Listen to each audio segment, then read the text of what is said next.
Good morning, folks. Welcome to another Chit Chat with GitCats. What number are we up to? Number 31. 31. How the hell did that happen?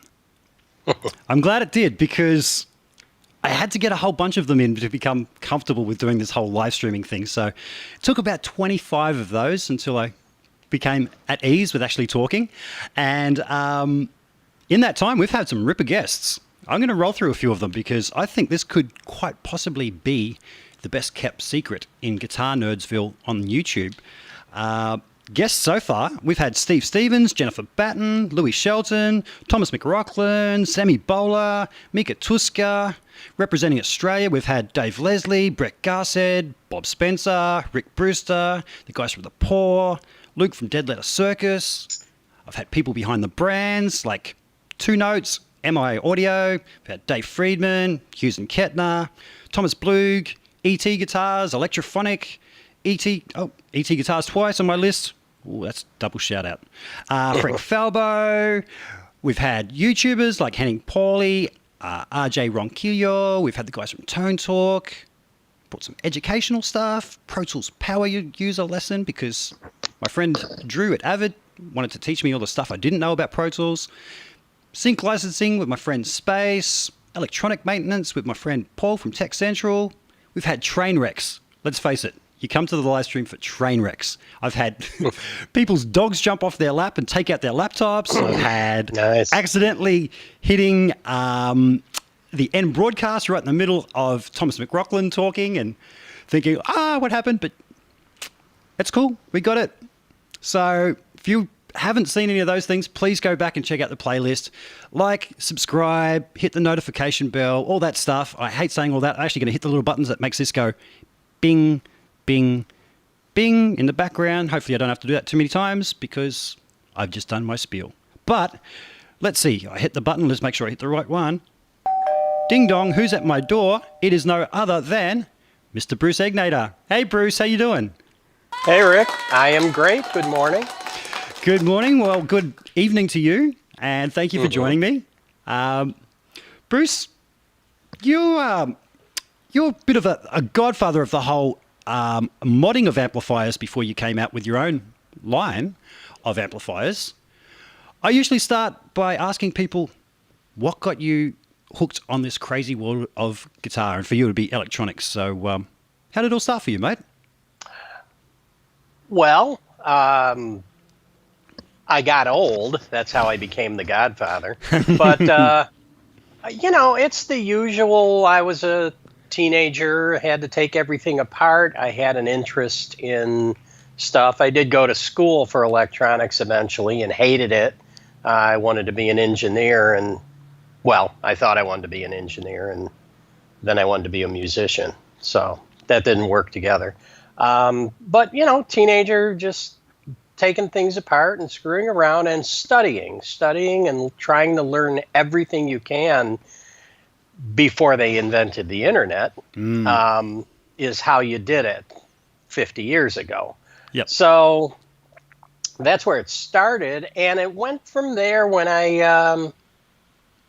there's a long history of random stuff that I've done. But that's the beginning. Had a couple of my own little repair shops where, unfortunately, you learn on other people's equipment. But that's how you do it. And in fact, I was working at a music store. There was a famous music store in Detroit. I live in Detroit, called Gus Zoppy Music. And the older guys that live here will know who that is. And it was the coolest place on earth. There was a guy named Gus Zoppy that owned it, and he made accordions. Cool. It was an old school store. And his son came in years later and sort of started to turn it into a cool rock and roll store. And I got a job there as a salesman, and I was going to school at the time, learning electronics. And Gus one day says to me, he goes, "Hey, you're learning electronics. Could you fix amps?" I said, "I don't know." And he said, "Do you want to try?" I said, "Okay." So this was like my first step in that. And he set me up in a little room, and I bought the an oscilloscope and all the stuff that one needs to do that, and that just kind of took off from there. Cool. Then I did attempt to work at literally every repair shop in Detroit. Every music store, every repair shop, just learning and learning and learning. And here I am 50 years later. So Wow.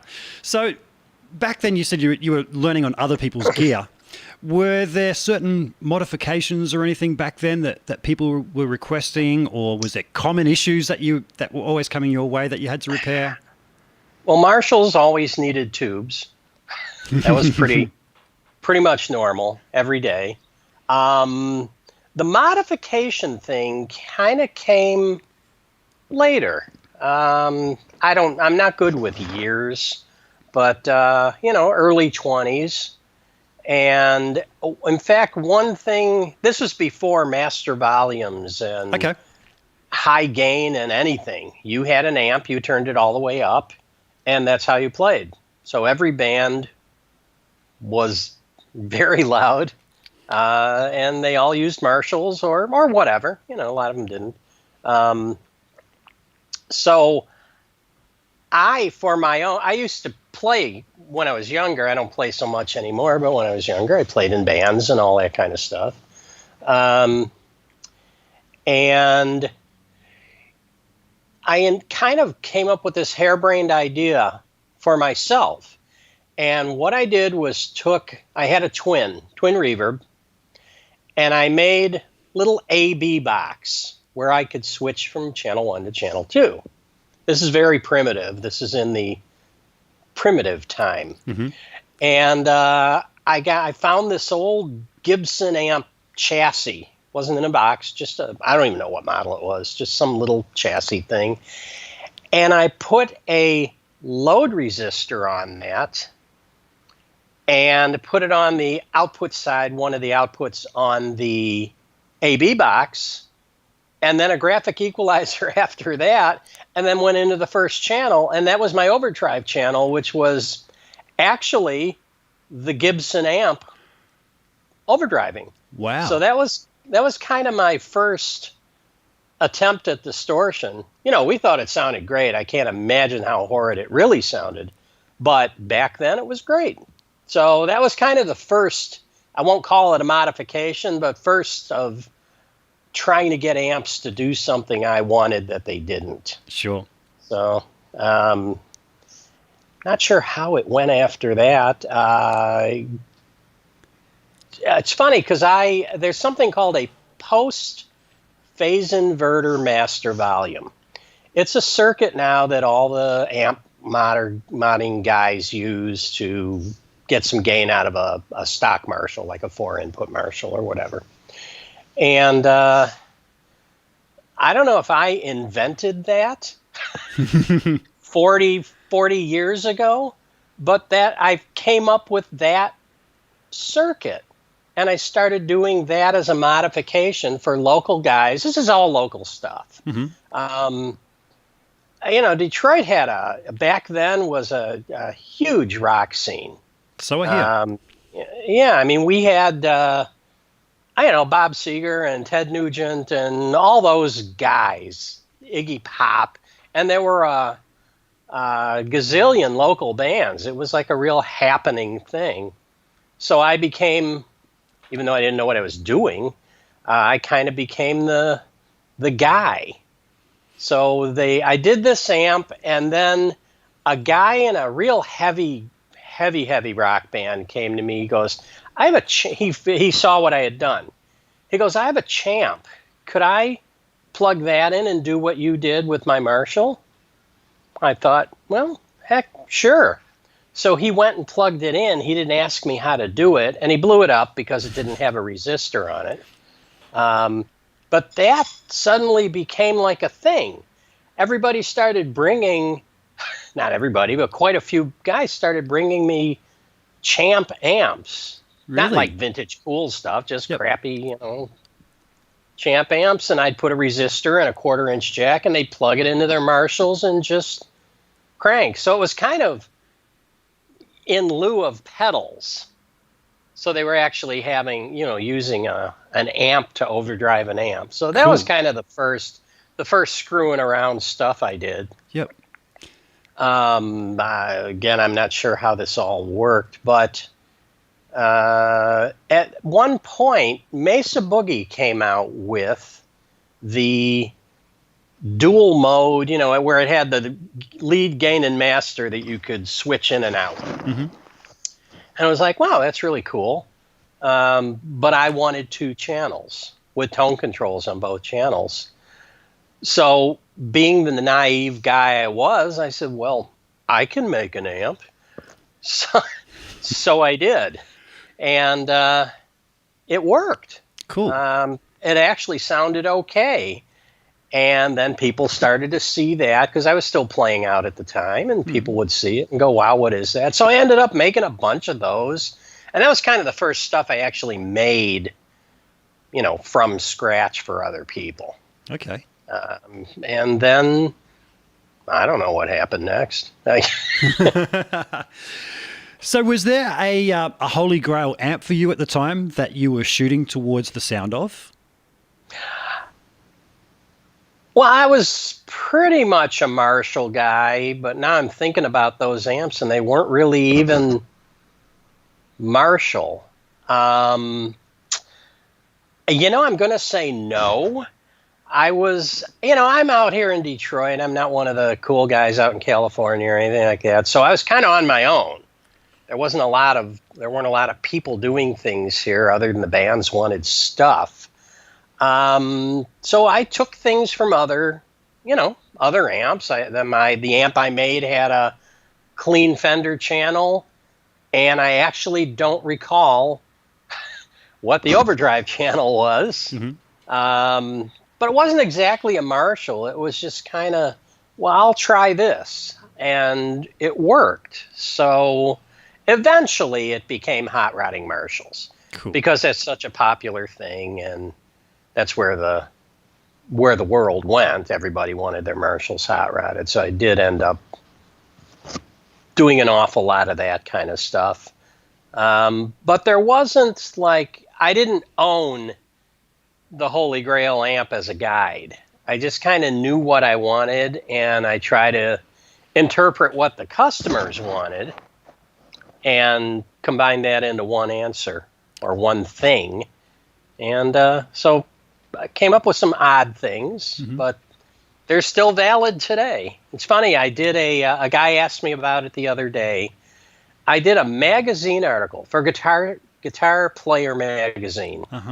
In early 1970s, and they called it the Mega Drive, and it was adding a tube to the input of your Marshall. So It was adding gain, and it sounded great, and it's a modification I'd been doing.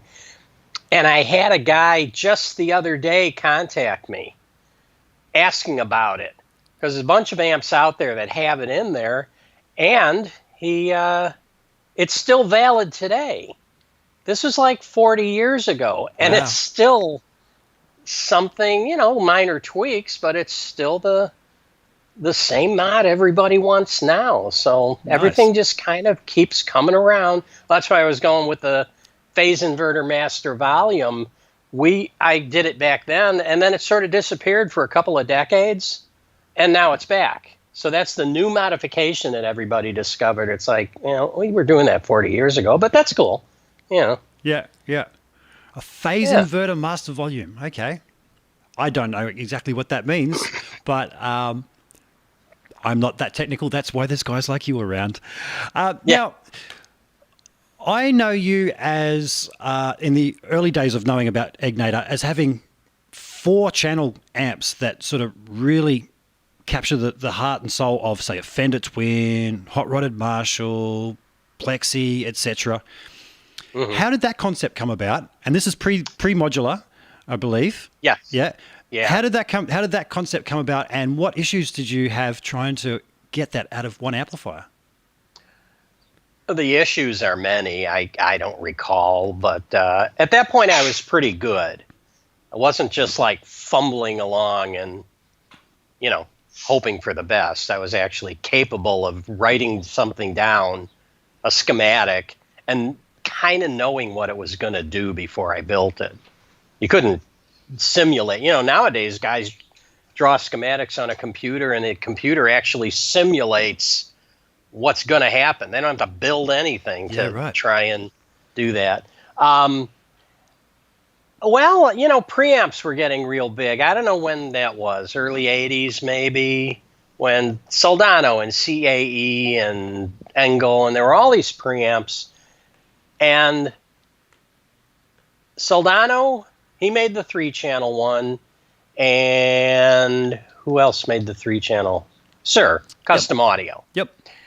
And I thought, well, that's dumb. Why don't we just make 4 channels? So I did. And actually, I worked with Dave Friedman on that one.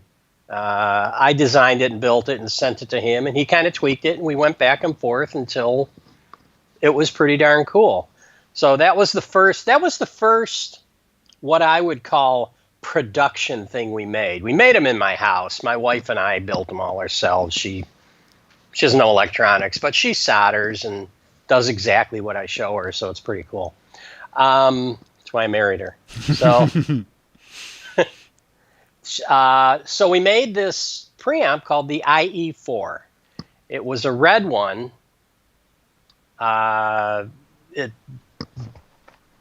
With the 4 channels, and that kind of took off a little bit. We didn't make, you're talking about a guy in his house. Mm-hmm.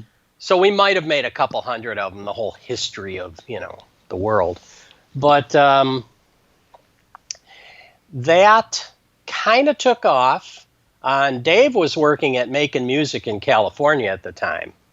So he was in contact with all the big guys. They shopped at Making Music when he was younger.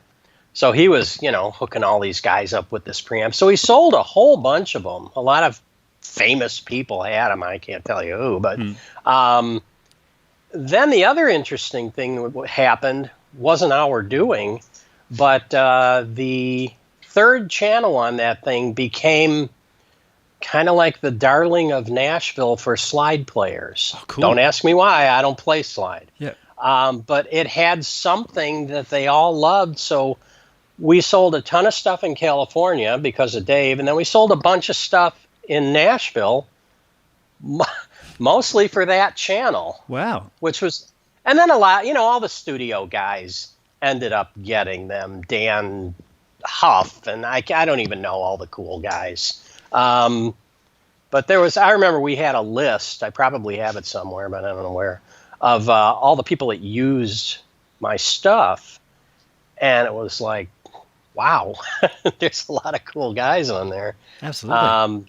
Yeah, and that was a long time ago. But so that's kind of where it started. That's what made, and it said Egnater on it. So that became the first stuff. And then we just made a head version of it. It was called the TOL. Mm-hmm. We made a TOL 100, and everybody says, what's TOL? And a friend of mine, I don't know if you know Randy Jacobs. I've heard of Randy.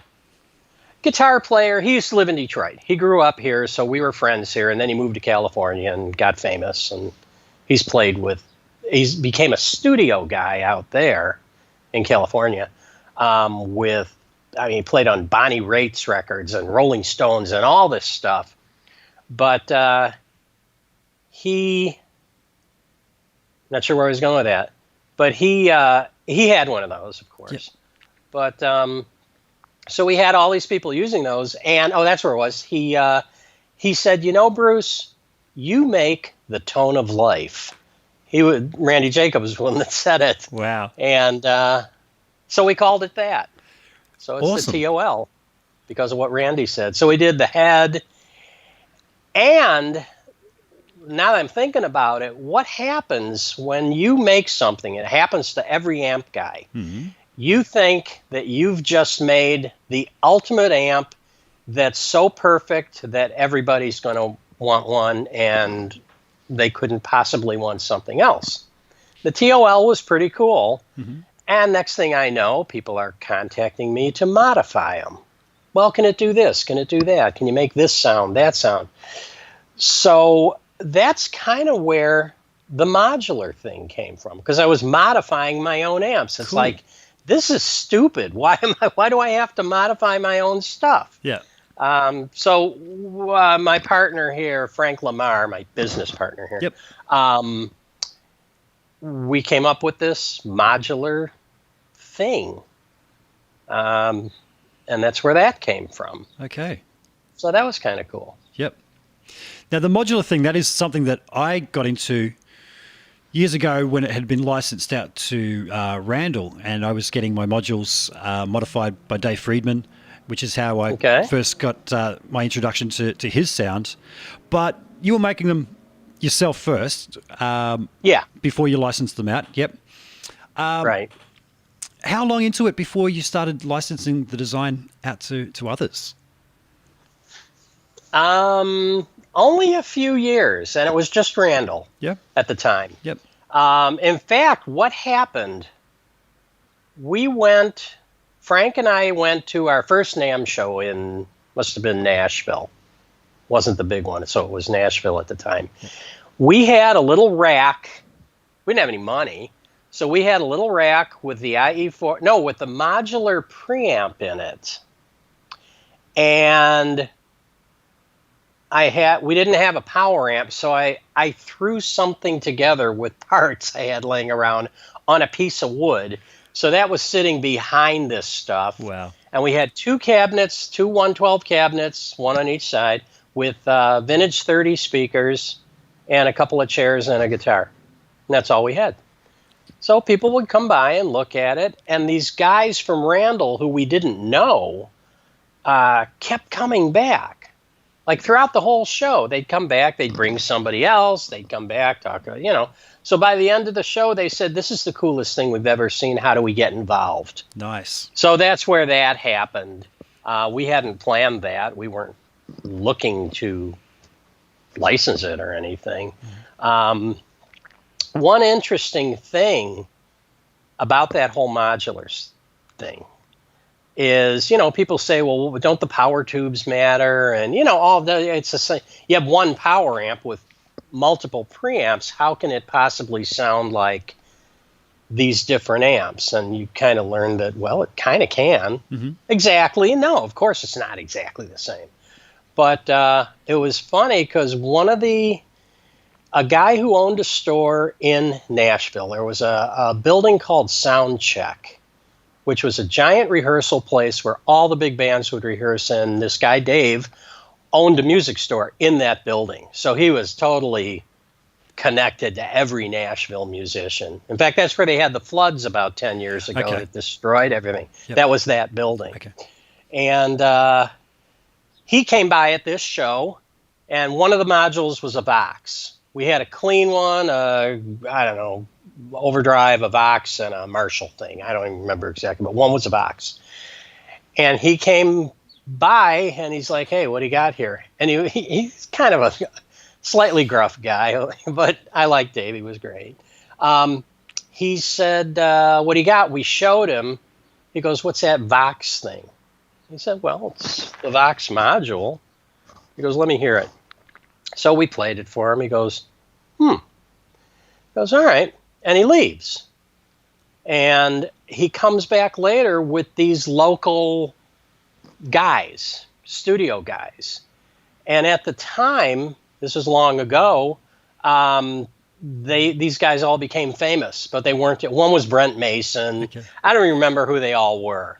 I just remember Brent Mason when they were nobody. Yep. So they come by. They're the cool studio guys in Nashville. Yep. And they come by, and Dave says, show them what you got there.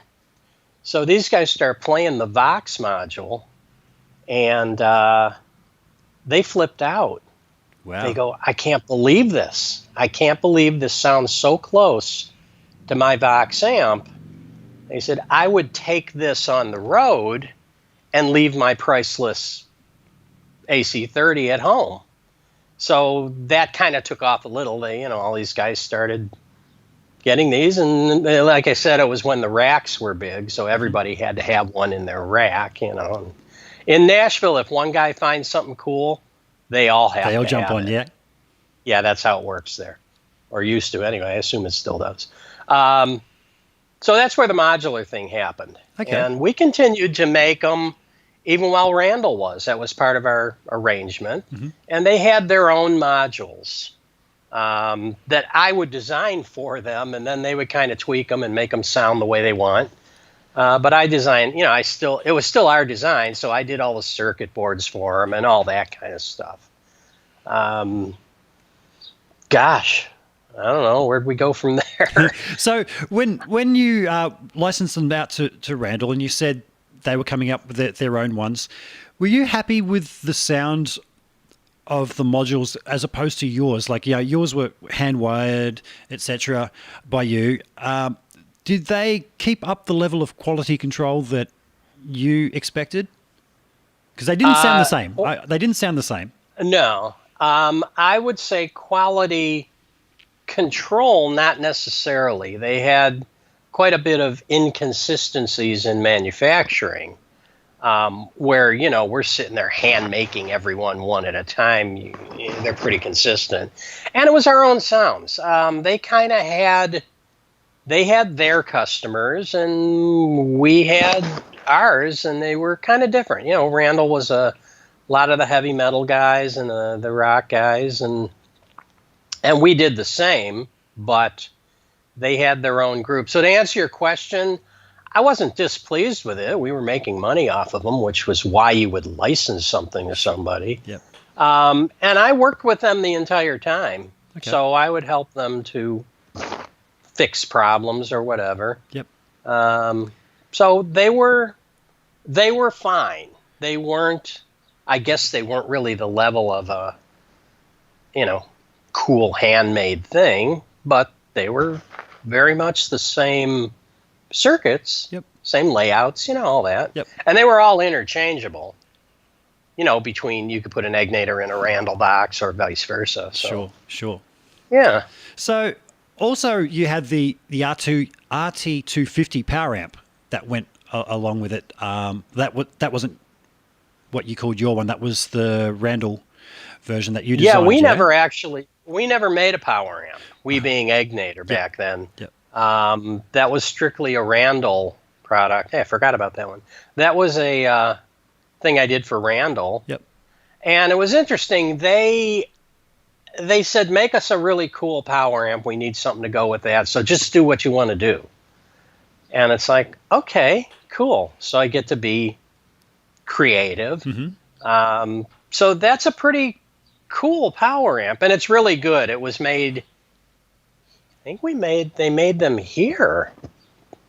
Pretty sure, because we had high board transformers. We had like good parts in them and stuff. American made transformers and all that kind of. Yep. So that was a cool amp, and it had the thing where you could put different tubes on each side. It was 50 watts per channel.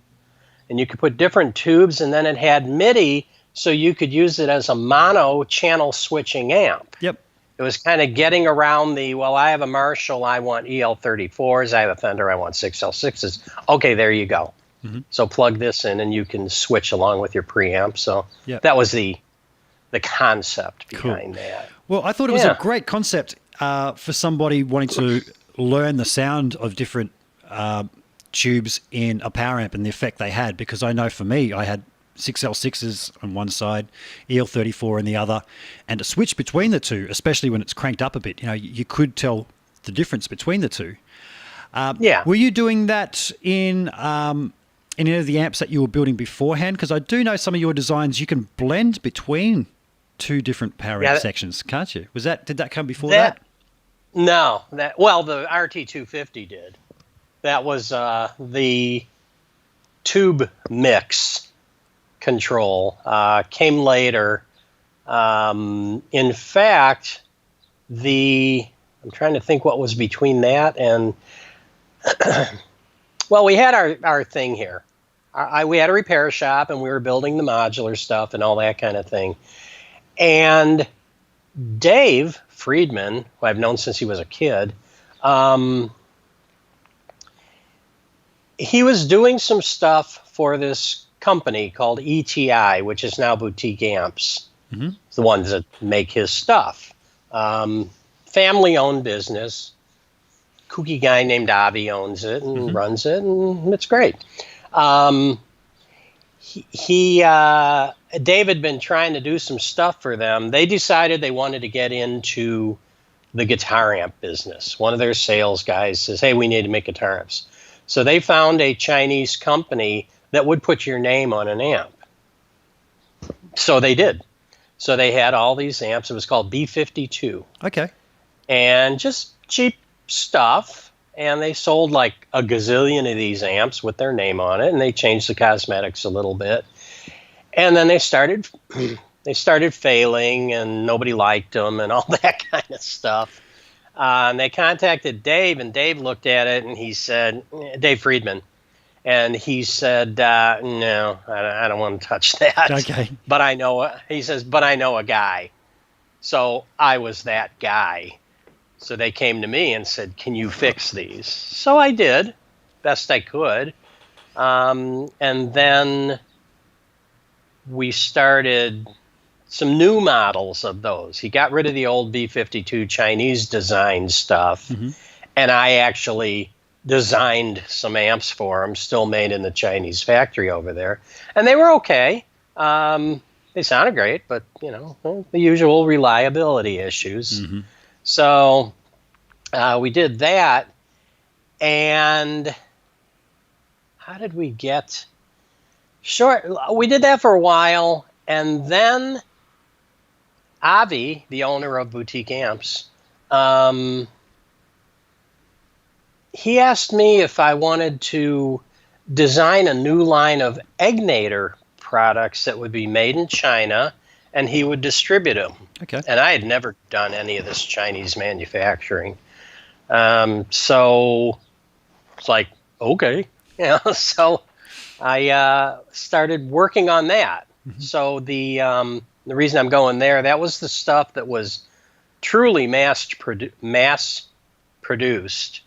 They sold tens of thousands of amps. The little tweakers, I think they sold like 30,000 of those things. Tweaker right there behind me.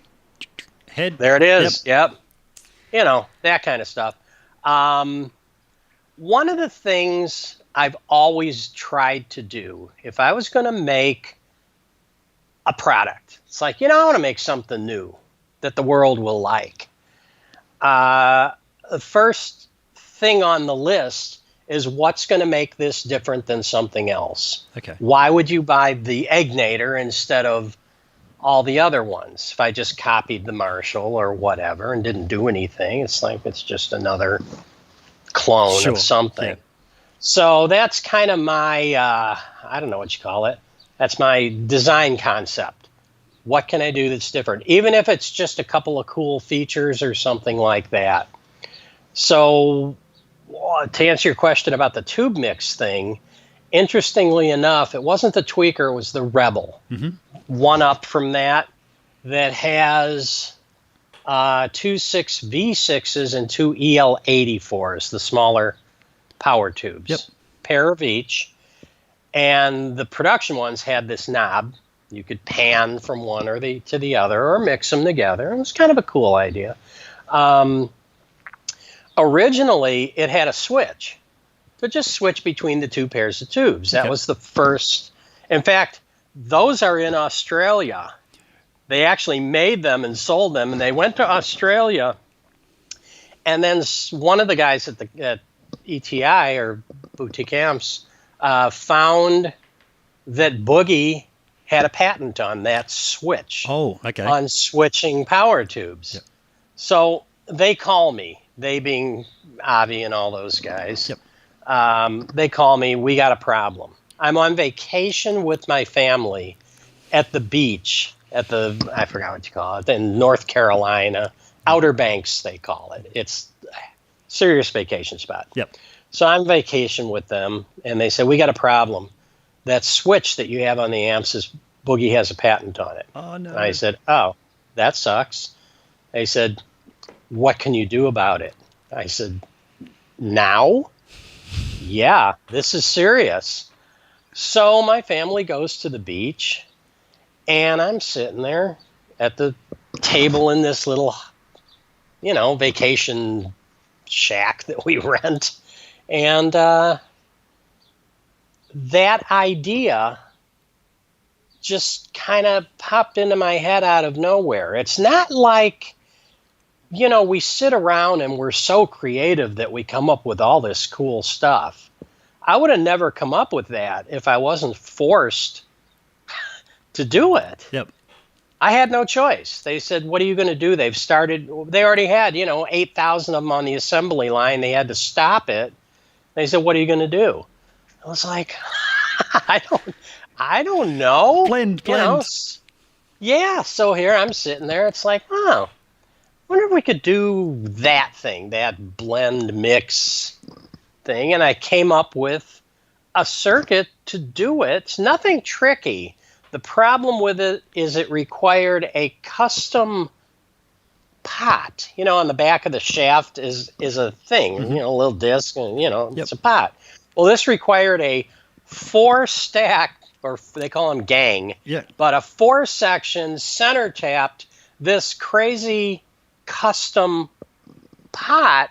And I drew this up, and it's like, wow, this will work. Cool. So fortunately, when you make stuff in China, it's nothing to get custom parts. Here to get a custom pot like that would cost you, $12 a piece on an amp that sells for $80. Mm-hmm. But in China, it's no big deal. Anything custom is not even an issue. So we were able to get the parts made because that's where the amps were made, and it worked. So point being that you just kind of come up with things, sometimes out of necessity or whatever. I mean, it does take, I suppose, some level of creativity to come up with it, but that's how half the stuff I come up with. In fact, there's a bunch of the, the two-tone stuff, the stuff that's sold in Guitar Center and also got shipped all over the world, the stuff that had the 2-color vinyl. That was all the Chinese made stuff. So there was the Tweaker and the Rebel. Renegade was another one, my personal favorite. Yeah. And in fact, there was the Tour Master, this big behemoth, 4-channel, 100-pound thing. That's funny because that was Guitar Center. That came before all the others. We did that first. Guitar Center, who Avi was buddies with, he said, hey, I got a guy that can do cool new amps. What do you want? And they came and met with me, and they said, we want every feature in the world in one amp. Wow. Whatever you can do and more. So it was like, okay. So I came up with, I don't know if you ever saw the back of a Tour Master. I did. Each channel has a slide switch to pick 150, 25, and 10 watts. And you can set each channel with different power, all this goofy stuff.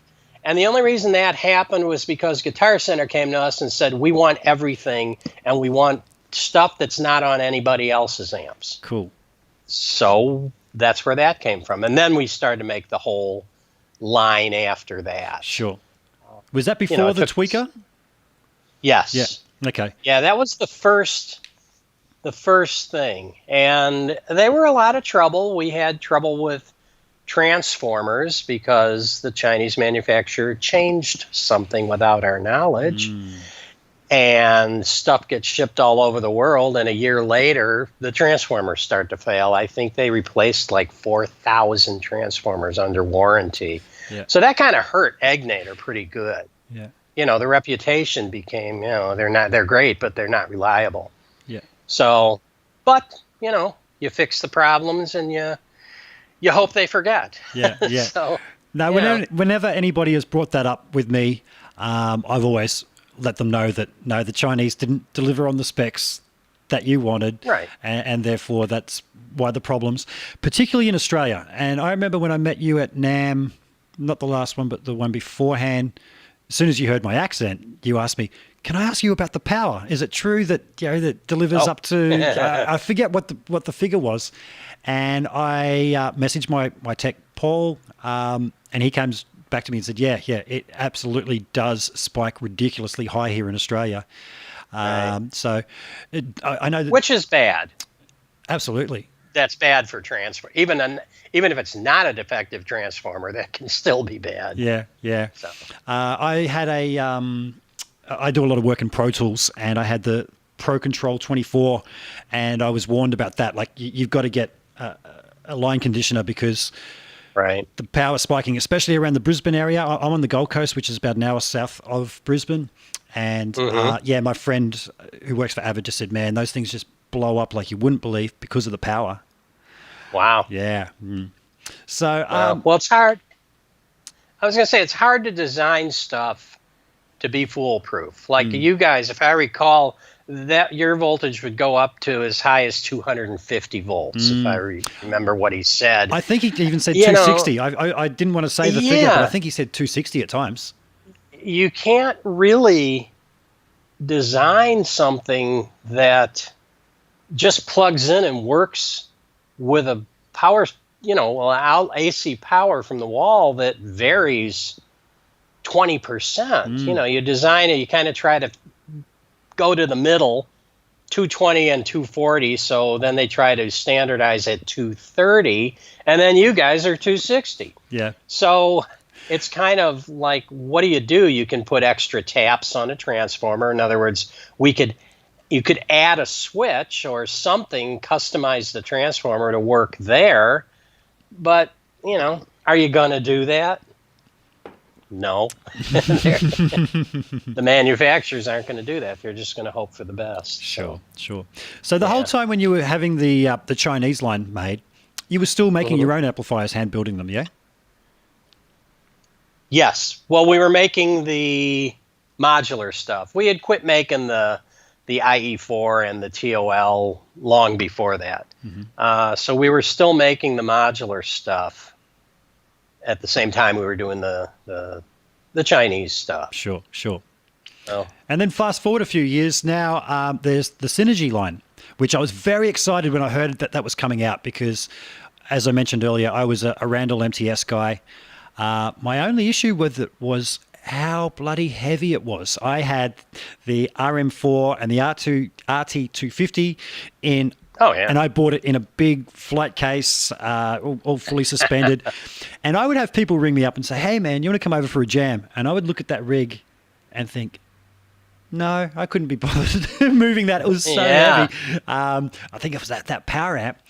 But that sound, especially, as I said, I had modules tweaked by Dave Friedman.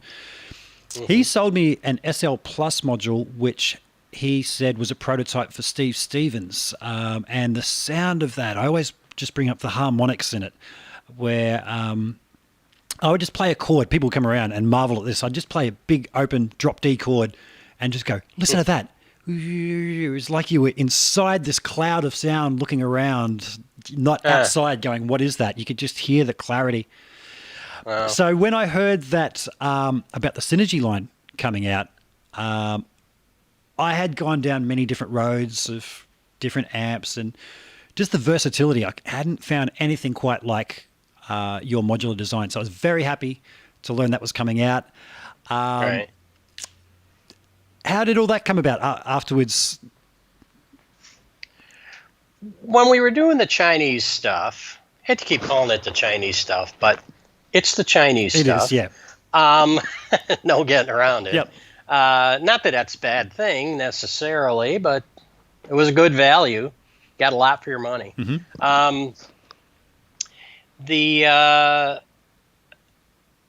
Where did we go with that? Oh, when we were doing that and all the Chinese stuff, I was going to China 4 or 5 times a year. Oh, really? For a week or two at a time. And I'm getting old, Yep. The first time I went was really cool. What an adventure. The second time was like, okay, this is the same as the first time. And then, the 9th or 10th time, I was like, oh, God, I don't want to go to China again. And Guitar Center had dropped the Egnater line. You have a finite life with Guitar Center. Sure.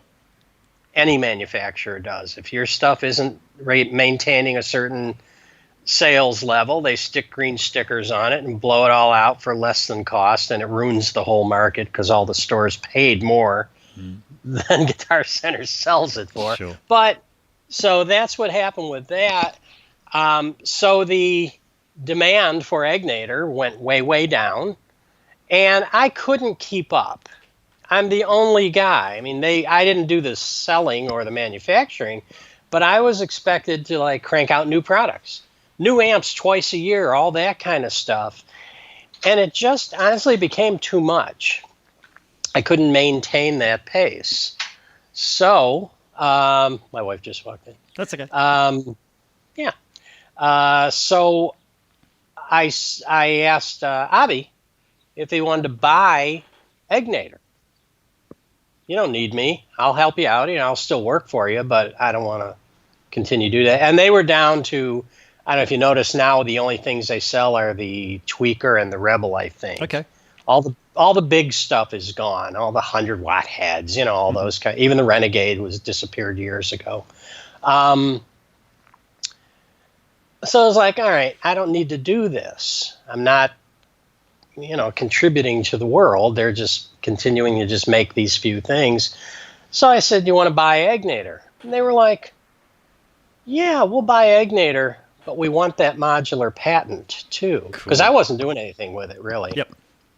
We did all we could, and we're just, a couple guys in a house. And so anyway, I sold them the Egnater brand. So I no longer own Egnater, which is kind of weird when you don't own your own name, but I'll get around it. Yep. But they own the Synergy patent, and they wanted to do something with it. So that's what they did. So they bought it, and I don't, trust me, I didn't get rich over it. But then I became, so then let me back up. When we did this years ago, the modular thing, I went to all my friends that made amps, Peter Diesel, all these guys. I said, hey, you want to do modules for this cool thing we're doing? And everybody was like, nah, that doesn't, I don't want to do it. It's going to cut into my sales, all that kind of stuff. So nobody wanted to do it back then. Well, the boutique amp world has changed a lot over the years, and everybody's kind of struggling with the boutique amp world. That's why Avi's buying everybody up. So I sold him the thing, and now at this time in history, and Dave was obviously involved with Avi because they make his amps. Yep. So it was like, okay, well, let's make stuff, but let's see if we can get other people involved now. And everybody was like, oh, yeah, I'm open to that. It's like, well, where were you 5 years ago? But regardless, so my function in the whole Synergy thing, I design the circuit boards, the layouts, the electronic stuff, and like Dave or whoever just gives me a schematic on a paper napkin or whatever. Yep. And then I turn that into a module. Okay. So that's my function in the big picture. So when they say these guys designed it, they did. And then I designed this, I just do the physical design, goes back to Dave, his module, he tweaks whatever parts he wants to, and then it becomes a production module. And then I did these, the amps. What are they? The 30, Syn 30 and 50. 50, yep. I did those, and then Steve Fryette was also involved, did the Syn 1 and Syn 2 preamps. He designed those units. And then there are a couple other guys involved. Now there's a fella out there named Peter Ahrens, Arends, and he came from, I don't know if he was an owner or what. He's from Germany. Okay. And he moved from Germany, he's an engineer, to work and live out there in California. He had a company, or has a company, called Amp Pete. Oh yeah. And they make the amazing head switchers and all that, and they make amps. Yep. So he's out there now, because the whole time I was out there with them, I fought with Avi for years that you need an engineer full-time out here. Sure. And it took 12 years to make that happen. But Peter's out there now, so it's kind of taken a lot of the demands off of me, which I don't mind. You know, I do my own thing. So that's what's going on with that. Okay. You know. So you mentioned the amp heat switcher. Now I had an Egnater amp switcher years ago when I had multiple heads. I was recording at home or going into a load box. And you very kindly, they'd been discontinued for a while, and I emailed you, and you hit me back with, "Hey, I've got the parts lying around. I think I could build you one." And you very graciously did. Is the amp switcher, is that similar in design to your unit, or has that gone different road? It's same basic thing, heads and speakers. Theirs is much more sophisticated. They make it so you can select, I don't know, they got one that's up to 8 heads, I think. Wow. And 8 different speakers, and you can mix and match in any combination and store those combinations. Cool. So they're like super cool and built like a tank because they're German and all that stuff. So yeah, I think they make a couple smaller ones, but they're still more sophisticated than my basic 4 heads into one cabinet thing. Which was cool. Nothing wrong with that, but you know. Oh, it was a lifesaver for me trying to run multiple heads, and this is just for recording at home, but it just did save a lot of time to be able to just flick between them. Now, you mentioned just the Sin 1 and the Sin 2. There is some slight differences in those to your chassis design. I'm trying to think. There's it's not a SAG option. What is it that they've implemented? It is SAG, yeah. And there's a knob on there. It's called SAG. Okay. And it's that was Stevie Fryette's thing, and he has that on some stuff that he made. It was on that really nice preamp he made. I can't GR3 or anyway. Steve made a pretty cool preamp a few years ago, and that had the SAG control. And the idea is that what SAG is in a guitar amp is when you play really loud, the power supply sags. It might be 450 volts, and when you blast the amp, it might drop down to 420 volts, just pulling numbers out of nowhere. Yep. But that's the sag. It's the power supply itself, voltage actually dropping.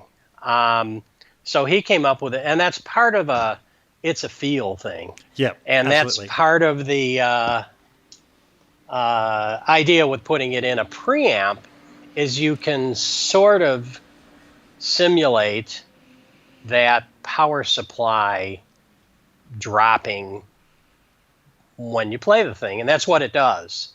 You know, the power supply is lower voltage than the big amps, but it drops from 350 to 300 volts or whatever it is. Yep. So that's what that is, but that's a Steve Fryette thing from his stuff. Sure. Now, I must admit, my Australia is a very big place, and the nearest dealer for Synergy is 2,000 kilometres away from me. So I actually haven't had a chance to get my hands on it. The only time I've had a play with it was at 42 Gear Street at Henning Paulie's place. I was part of that event.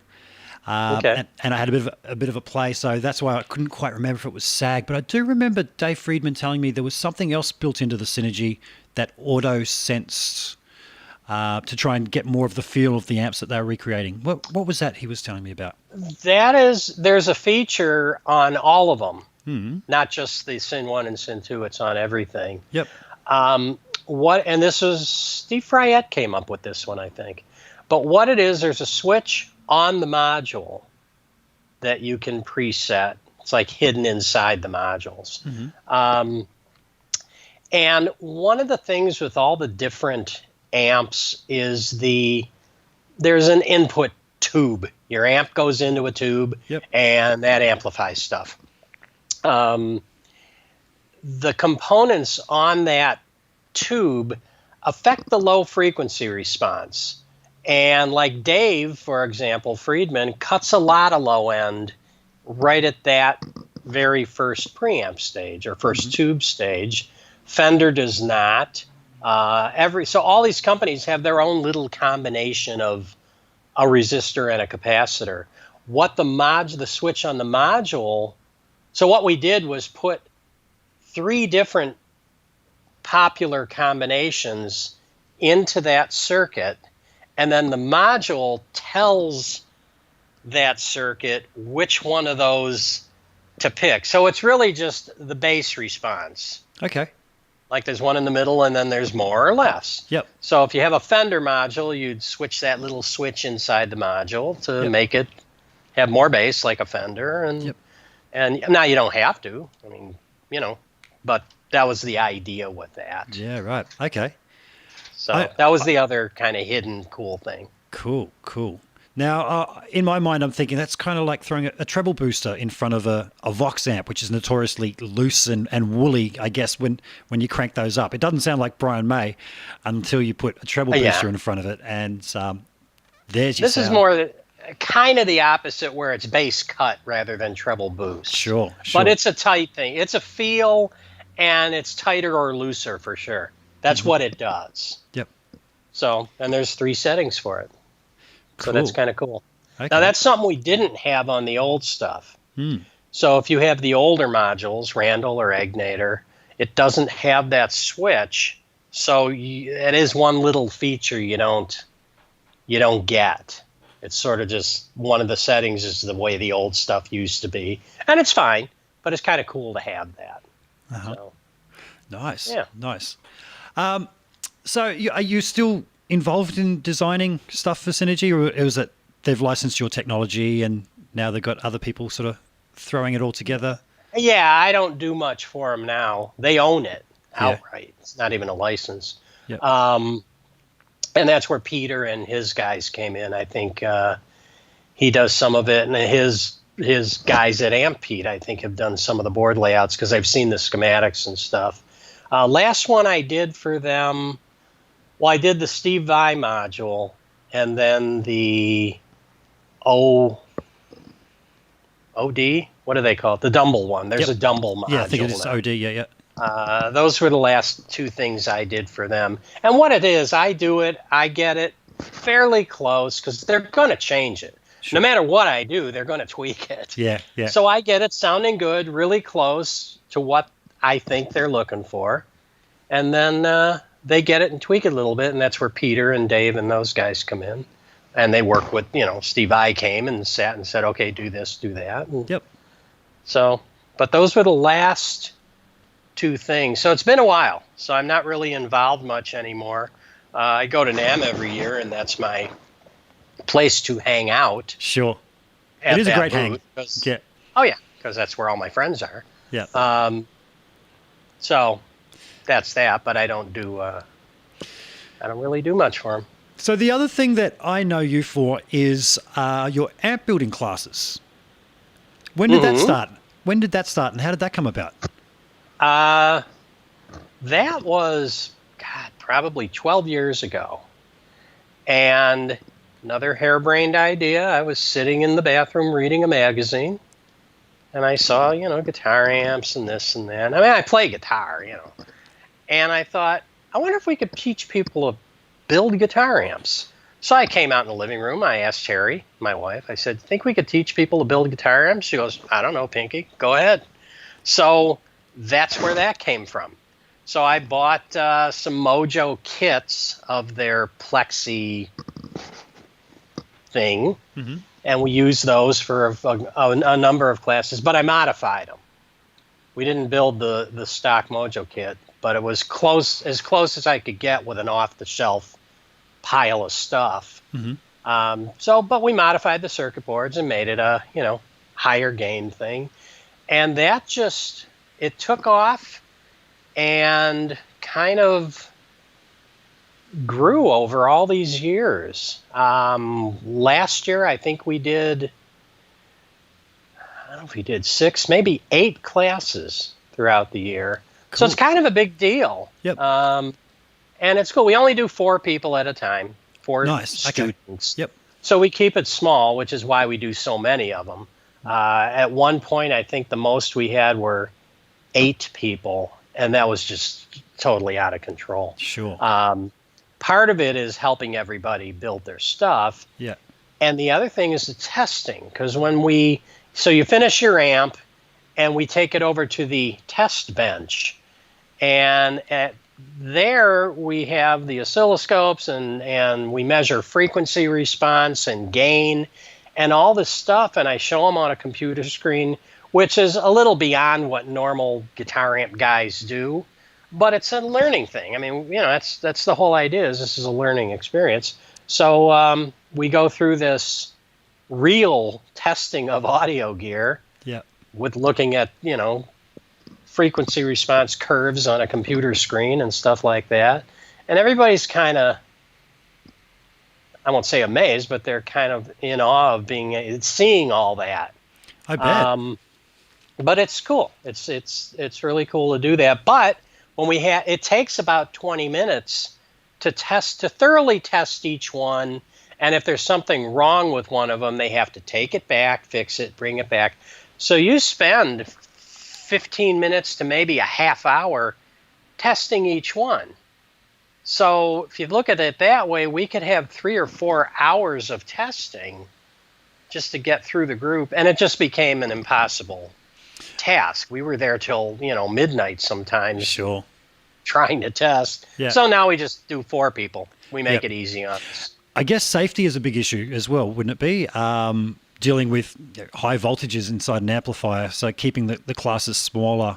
I imagine you can keep an eye on everything and make sure nobody is doing anything. And in fact, nothing. The only thing they can do is burn themselves. I can't hold their hands, which hasn't happened. A couple of guys got a little touched something they shouldn't. Yeah. I said and I say, remember when I said don't touch that? Yeah. But nothing even gets powered till we bring it over to test it. So I'm kind of in control of the high voltage part of it. Sure. So there was one early on, one of the very early classes. I tested it, and we've even, how they say a lot of amps hold voltage for a long time. Yep. You have to be careful. You open up an old Fender amp, and it could still be charged up. Mm-hmm. Back then, years ago, that's what these amps did. Like, it could still be charged, so we had to discharge it before, all that stuff. So one amp got tested, and there was a mistake in it, so he had to take it back and fix it. And I forgot to discharge it, and he touched something, and he screamed like a girl. It didn't hurt him, and it's not going to kill him, but it was like, okay, that wasn't cool, and I mean, he was fine with it, Yeah. But he survived, and it was okay. So after that, I now have one single resistor. When you turn it off, it discharges the capacitors. So the last 3 or 4 years don't hold the voltage. Great. So it's safer. Have you had any nasty accidents over the years yourself, getting your fingers in amongst everything? Have you learnt the hard way? In the classes, or just in general? Just in general. I'm sure you would have had your share. Yeah. Yeah, and it's nothing to brag about, but you do dumb shit. Yeah, I bet. It's funny, when I was on that show with Dave and Mark. Yep. Last year. Tone Talk. And Dave remembers all these stupid things. I don't even remember half of them. And Dave said, remember when you picked up the wrong end of the soldering iron? Oh. And I was like, I do remember that. So, yeah, there's a million stupid stories. In fact, I did that. In fact, I was at Randy Jacobs' house working on his stuff in his living room. I had my little kids and my wife were there. And I had a soldering iron sitting on top of the amps, and I'm doing something. And I reached over like this to pick it up, and I picked up the wrong end, and it laid across my fingers. And I wasn't going to scream or throw the thing and, set his carpet on fire or something. So I took it and I put it back in the holder. And Randy's looking at me, he goes, "Doesn't that hurt?" I said, "More than anything in my life." You can't imagine. It burned a groove in I bet. in my hands. And it got worse. The story gets worse because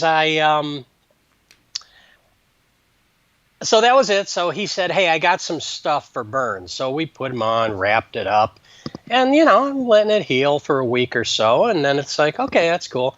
And then I couldn't straighten my fingers.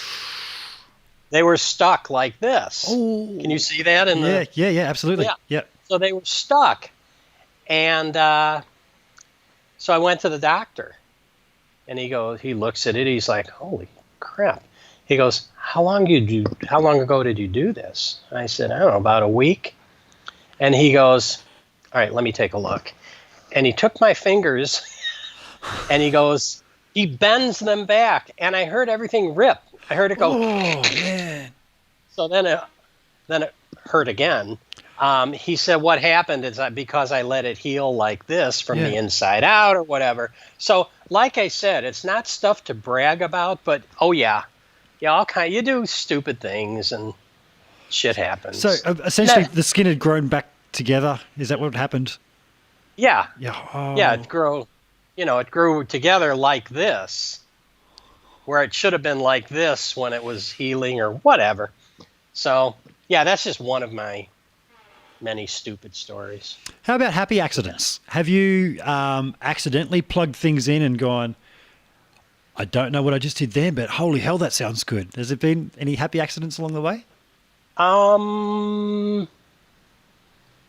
Boy.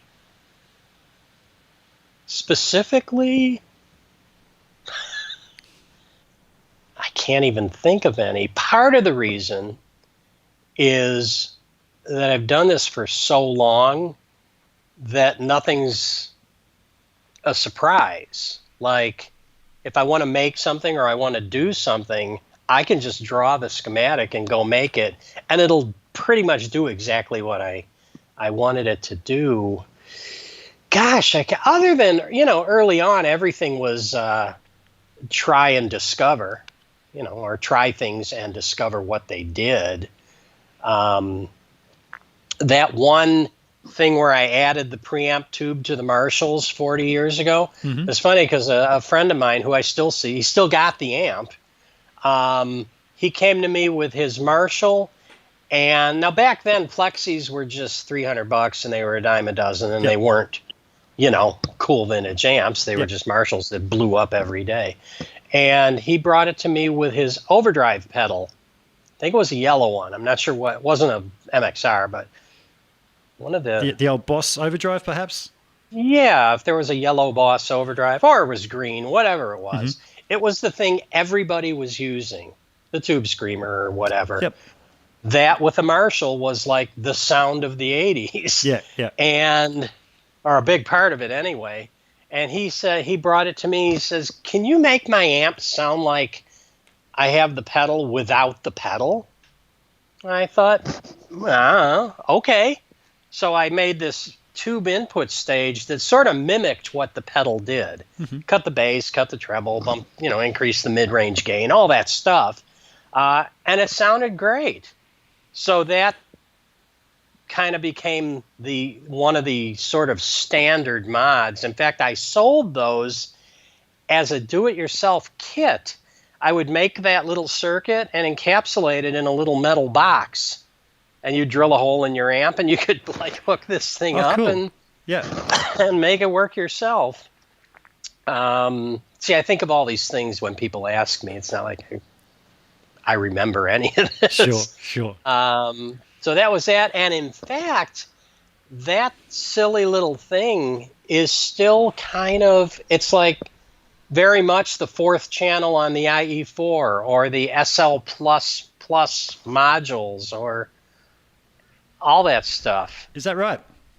Yeah. So it's still a common circuit from 40 years ago. Wow. Now that was it wasn't really a stumbled on it, but it was like, well, I don't know if I can do that. Let's find out. And I did it and was like, wow, that actually works. So, yeah. So not so much an accident, but yeah, there was a lot of experimenting for, forever. Okay. Even now, I mean, still, you see things or you read something in a book or somebody posts something on the internet and go, wow, that's interesting. I've never thought of that. So you might try it. Yep. So, yeah. Am I right in thinking you're working on some designs? Well, maybe the IE4 that you want to reintroduce. Is that still in the works? I saw that somewhere on a forum. Yeah. Yeah. As a matter of fact, it's been in the works for like, I don't know, a year. Part of the holdup, big part of the holdup, I had to have custom pots made, all the potentiometers. Mm-hmm. You can't buy off the shelf stuff anymore to do what you want. So you have to custom order things when they're on a circuit board and things like that. And there's long lead times on them. So you order these pots, thousands of them. Even if you don't need thousands, you got no choice. Yeah. Not tens of thousands, but enough thousands that it costs you a bunch of money. Yep.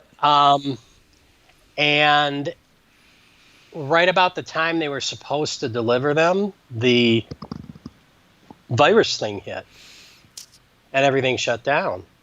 So I just got the pots that should have been delivered in like January. They just came a couple weeks ago. Okay. Luckily they were right. Yeah. And same with the metal box. Everything you get is custom. So you have a custom made chassis, the metal box, still waiting for the prototype for 3 months now. Oh, wow. So that's what the holdups are. But yes, it's done.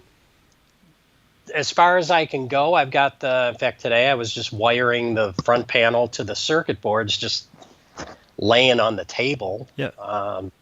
So yeah, that one's happening. It'll still be a few months because even after I approve the chassis, now I got another 3 months of waiting to get it. So, but yeah, I'm doing that. And, I'm always trying to be creative. I seem to be so busy that I don't have time to implement all these wonderful ideas that I have. Sure. But I'll eventually get to them. But I'm doing a bunch of stuff for other companies, have been for a while. Oh, cool. I did some pedals for Fender, which was a fun experience. A tube overdrive pedal. There's a couple of them. Yep. And a tremolo pedal, oddly enough. So I did some stuff with them. That's recently. Yeah, within the last 2 years. Yeah. Okay. Yep.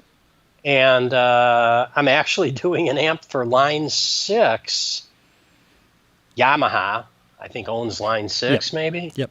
But it's just a big tube head, big 100 watt. They want this head for demos at NAMM shows, so they can plug their stuff into it. Yep. It's like, okay, so I'm designing that, and we might make them 10 of those or whatever. Yep. That's kind of cool. So I keep busy with doing things for other people, as well as I have a repair business here, which I'd rather not do, but I can't say no. Who are they going to go to? Sure.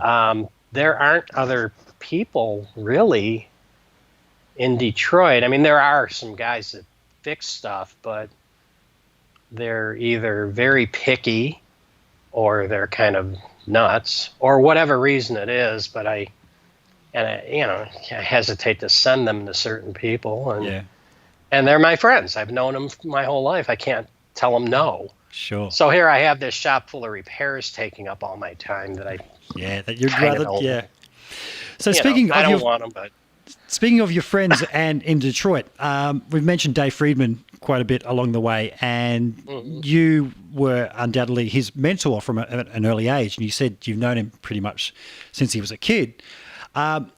Did you know very early on that he had the ear and the attitude to become the great amp designer that he is now? I'm going to let you answer that, and I'll be back in 30 seconds, mate, as you start that Okay. Should I answer while you're Yes, gone? yes, please. Oh, okay. Yeah, kind of. You could see he was a guy that was going to do stuff, and he certainly did. And I'm kind of flattered that he refers to me as his mentor, but that's kind of cool. So yeah, I mean, Dave has come a long, long way. I knew him when he moved from Detroit to California. He worked for Andy Brower, which is a big rental place out there that had every cool amp in the world. So he learned a lot about all these cool vintage amps just from working there. And then he started to do the racks, and we've just been involved on and off for, I don't know, 30 years, 40 years, something like that. And that's the Dave story. What else can I tell you? I'm back. Oh, here he comes. Yeah. Sorry about that, mate. No problem. I need to make a little segment that comes up after the hour mark, because I do these in the morning and I'm sitting there drinking my coffee, and Yeah.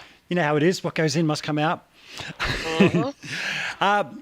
So yeah, Dave did mention, I could hear because I was on Bluetooth there. Yeah. He did mention that he reconnected with you many years later in LA Right. after he'd done some time with the Andy Brower. So where was we're going with the Dave stories? Yeah, so Well, you know what? What's that? Well, that's when he worked at Making Music out there. And what had happened is I hadn't talked to him for quite a few years because he moved away. And Randy Jacobs, the guy here, I did all his amps, customized all his stuff at some point. And he had a Soldano preamp, the 3-channel one, that I had done a bunch of stuff to and made it sound the way he wants. Then Randy moves to California, and he goes into Making Music.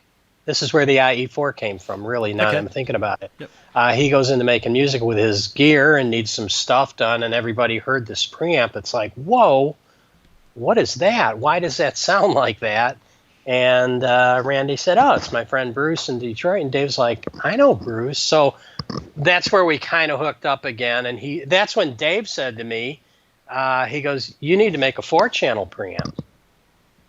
He was the one that said it. So I said, okay. And then it went from there. Okay. The story continued. Just adjusting my camera before it runs out of battery there, mate. So what's on the cards for you now? Apart from the amp building, you've got the IE4 coming out. You're happy to just keep doing that? No intention of getting back into not mass producing, but producing an amplifier as a whole, apart from the IE4? Only if we can do something somewhat unique. Yeah. I have ideas for things. In fact, we often build the amp class amp, but we'll build them ourselves, and I sell them as my company is now called E3. Okay. So, we sell these once in a while because we've got parts. It's like, I'll build an amp. Yep. So, but it's a good amp. It sounds great, but it's just a hot rodded Marshall. There's nothing terribly unique other than it's cool and, Bruce Egnater made it or whatever. Yep. But I have ideas and plans to do stuff. It's just a matter of finding the time. Sure. So, yeah, I mean, I've got years of wonderful ideas that have never happened, and if I can maneuver my time around, maybe I can make some of those things happen. Okay. So, Bruce, you did mention that you're a player first and foremost. Mm-hmm. What's your bag, mate? What do you like to play? What style? And who are some of your influences, playing wise? Nowadays, I still like the shredder guys, Steve Vai, Lukather. I guess you'd call them all shredders. Yep. Not so much the heavy metal guys, but those kind of guys. Interestingly enough, when I was really young, Al Di Meola was my favorite Oh, cool. player. I remember that when I was, early 20s. So I tried to kind of emulate him. And it's funny, we had a band when we were, God, I think we were 18 years old, because we played in a bar when we were underage. I remember that. Mm-hmm. With these guys, local guys, there was me, keyboard, bass, singer, drums. And all the guys in the band were just tremendous. He had the stack of keyboards before MIDI. Yep. And we did, I guess it would be progressive rock, like Yes and Emerson, Lake and Palmer and all that stuff. And I was kind of the worst player in the band, but I was the most reliable and I could fix the broken stuff. So they kept me in the band. But, I kept up as best I could. Yeah. But we learned the entire first side of Close to the Edge, like start to finish. The singer sounded just like John Anderson, all that stuff. We learned the whole thing from start to finish. And it took us, a year. Yeah. And we finally were ready, and we're going to go out and play this. So we got a job at a bar. The bars back then were huge. They were almost like concert bars in Detroit. And we got this job, and through some agency that just lied about our age.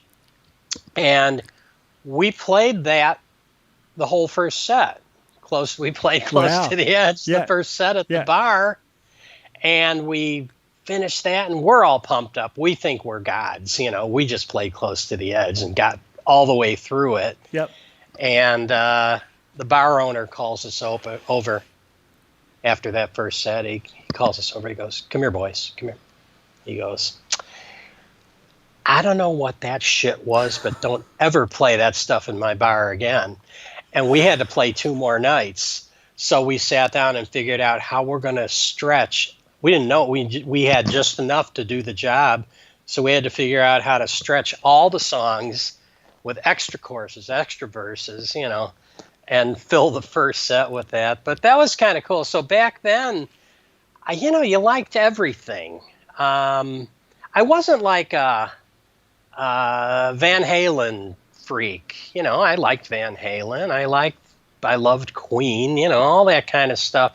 I really like the, I don't know if you'd call it the melodic guitar stuff or the, that kind of thing. To me, like Brian May is sort of a orchestral guitar player. Absolutely, absolutely. In fact, I remember I got a Revox tape recorder. I don't know if you've ever heard of that brand.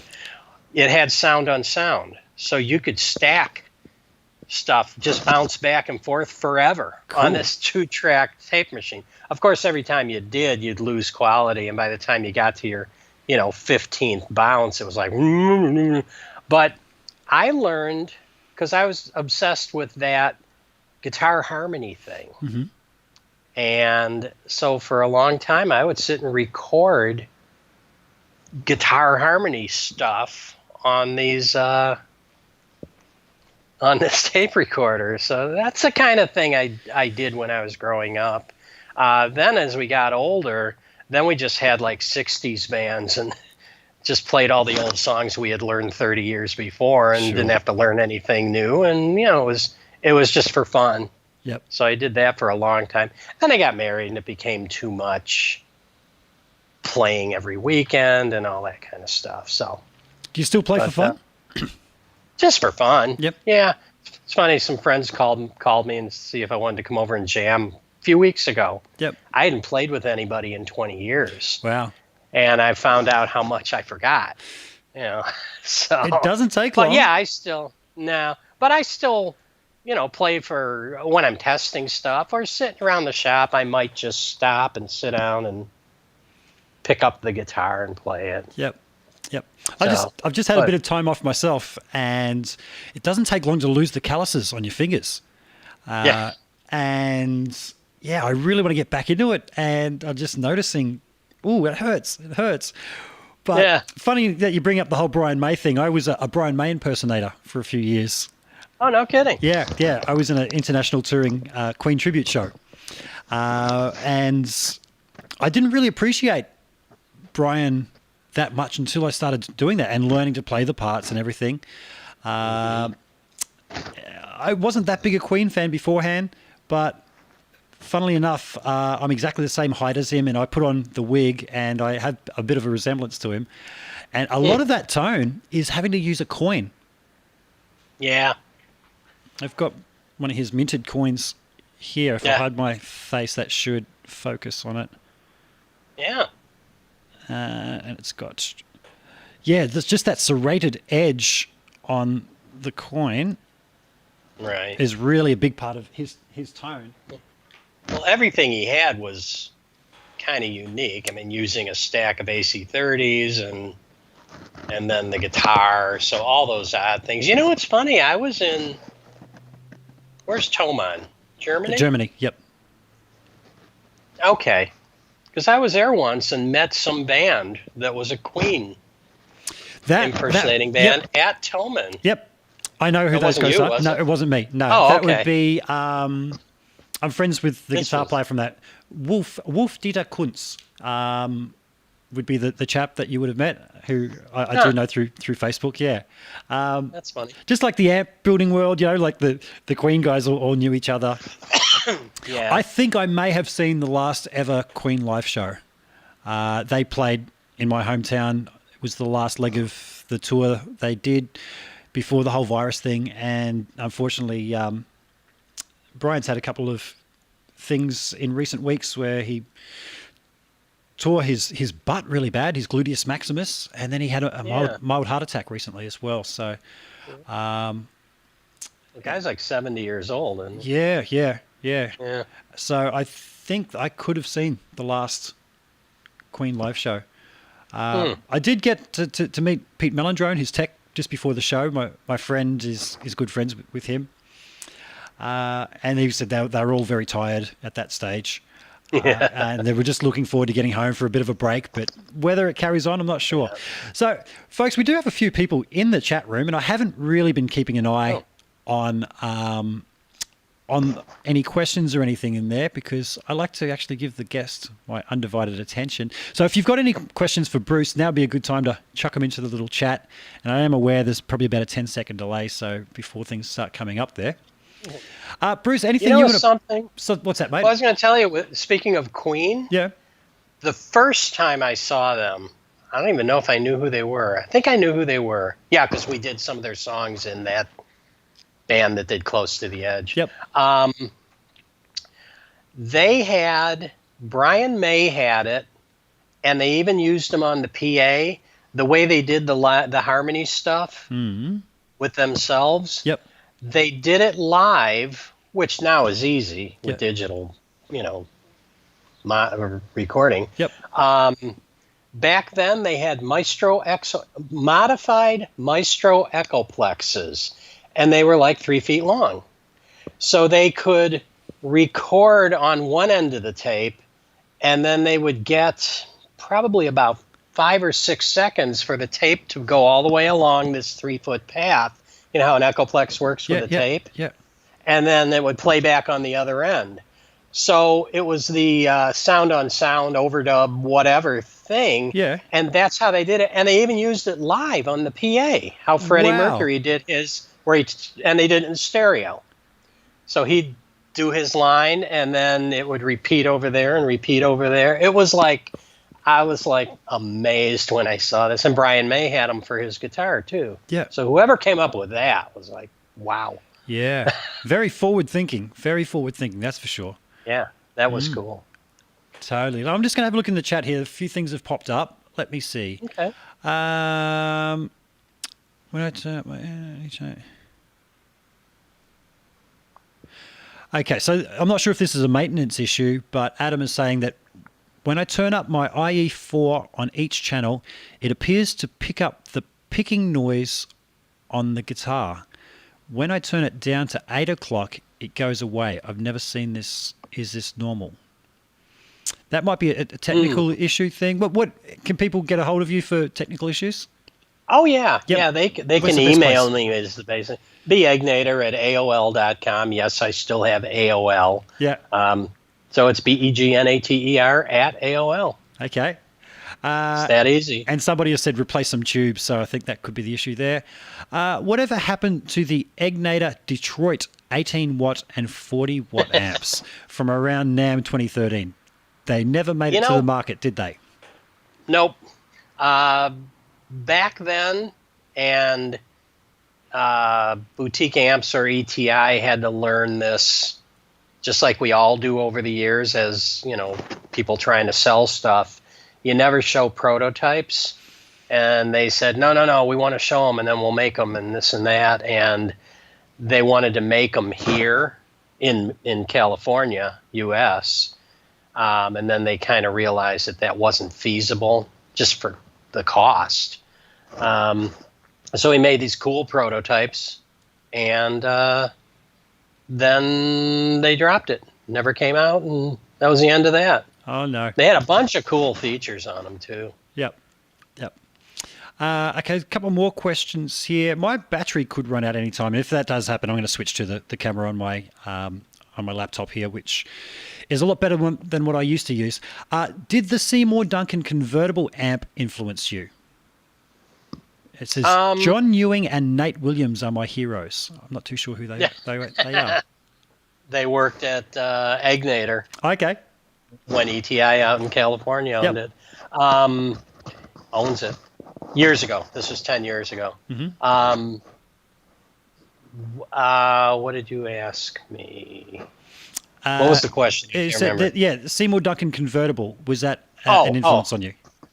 Not really. That was a totally different concept.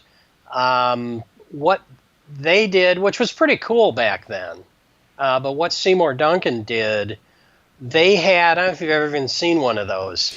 It's an amp in magazines. combo. Yep. Yeah, they had a slot in the top, and they had 5 little plastic modules, must have been about 1.5 inches square with a tube on them. And you could plug them into these connectors down in the holes in different combinations, and each module, or each plug-in module sounded different. So you could make different combinations of stuff to kind of make your own sounds.